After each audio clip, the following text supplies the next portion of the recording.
नमस्कार। संगीत क्लास में आप सभी का स्वागत है। मैं हूँ वेद सुनवानी और आज हम लोग जानेंगे गीत क्या है। गीत वह शाब्दिक रचना जिसे गाया जाता है गीत कहलाती है। सिंपल सी बात है। ऐसी शाब्दिक रचना जिसको गाते हैं उसको गीत कहते हैं। अब गीत के भी प्रकार होते हैं, जैसे आजकल के अनेक रूप जैसे प्रचलित हैं गीत में। जैसे भजन किसको कहेंगे? मंदिरों में गाए जाने वाले जो गीत है जिसको हम भगवान के लिए गाते हैं उसको भजन कहेंगे। जिसमें अपने इष्ट देव की उपासना करते हैं उसको हम भजन कहते हैं। गज़ल, आइए अब जानते हैं गज़ल के बारे में। गज़ल किसको कहेंगे? गज़ल ज़्यादातर उर्दू शब्दों में निबद्ध रहता है और श्रृंगार रस के लिए एक प्रेमिका के लिए जो गीत बनते हैं उसको गज़ल कहते हैं। गीत का तो मैं आप लोगों को बताया कि जैसे कि कोई भी शाब्दिक रचना जिसको है उसको गीत कहते हैं। कव्वाली भी आप लोग कव्वाली सुने होंगे, देखे होंगे। कव्वाली उसका भी एक प्रकार है गीत का, ये कव्वाली है। और राष्ट्रगीत है, राष्ट्रगीत जिसमें देश प्रेम की भावना होती है ना, जिसको सुनने से जोश जुनून बढ़ जाता है। देश प्रेम की भावना, वो राष्ट्रीय गीत हो गया।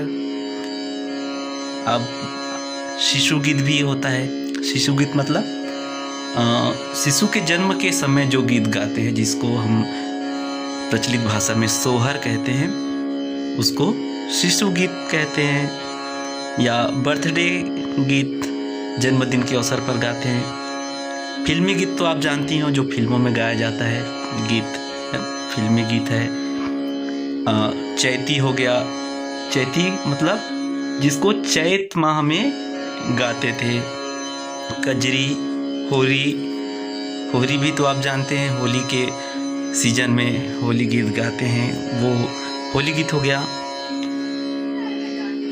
ठुमरी, तराना, टप्पा, ख्याल, ध्रुपद, दादरा, सादरा, खमसा, कीर्तन, समूह गीत, लोकगीत, लावणी, भावगीत, ये सब गीत के प्रकार हैं।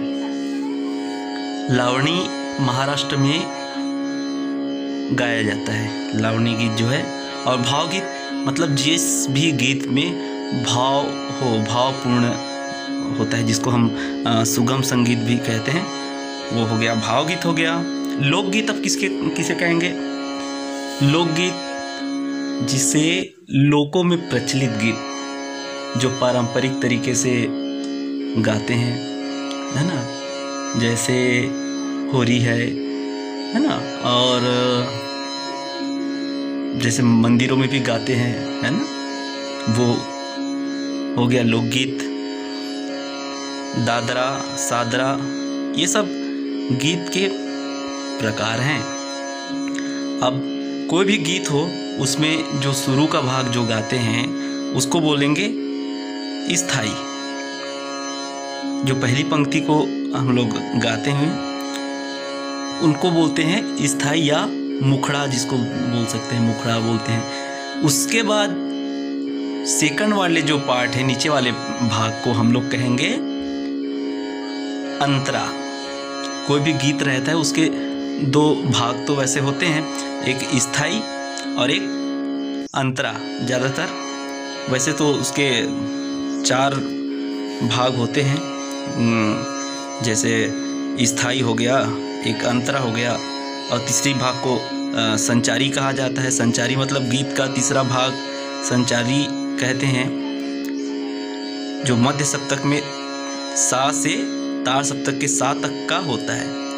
और चौथे वाले भाग को बोल देंगे आभोग। गीत का चौथा और अंतिम भाग आभोग कहलाता है। इसका क्षेत्र मध्य सप्तक से तार सप्तक के पंचम तक का होता है आभोग। तो ये हो गया आज का गीत। गीत किसको कहते हैं आप लोग भली भांति जानते हैं गीत, तो ये गीत हो गया। और इसके अवयव भी मैंने बता दिया। गीत के 4 अवयव होते हैं, उसके भाग स्थाई, अंतरा, संचारी, आभोग, ये गीत के प्रकार हैं। तो आप लोगों को गीत किसे कहते हैं ये तो